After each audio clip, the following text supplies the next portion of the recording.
Now, friends, we've come to the epistles that are customarily called general epistles. That is, any particular church. Actually, they are also designated Catholic epistles in the sense that they're universal because they are not addressed to a particular individual church, but to the church as a whole, but to a particular group in the church. And here, it's to the diaspora. It begins with James, a servant of God and of the Lord Jesus Christ, to the 12 tribes which are scattered abroad, greeting. Now, I want to go into that in just a moment, but when he says the 12 tribes which are scattered abroad, it's obvious to us what he means. He means the believers in Israel. He's writing to the Christian Jews of that day. After all, the early church was 100% Jewish for quite a period of time. And then a few Gentiles began to come in, and then a flood.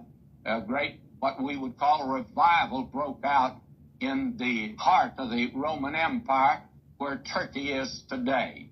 And that's where the 7 churches were. And literally there probably could be said several million turned to Christ. And I think there's an abundance of evidence for that today. But many of these were Israelites, and these epistles are sent in that direction.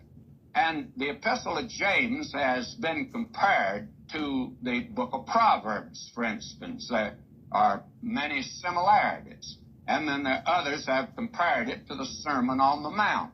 And that, may I say, is also accurate, because after all, this man James was a blood brother, half-brother of the Lord Jesus Christ. And I think that probably we ought to have a word to say now about the James that we're talking about. Back in Hebrews, you remember we had a problem of authorship. Who wrote Hebrews? Did Paul write Hebrews? I believe he did. But there are others that think Dr. Luke did, others Barnabas. And so they've come up with quite a few. And we have a problem of authorship here in the epistle of James. There's no question but what James wrote James. But what James was it? There are those that have found 6 different Jameses mentioned in the New Testament. Well, it's quite obvious that in several places they're talking about the same James. And I believe that you can find at least 3 that are clearly identified. And some, of course, make that 4. But I would settle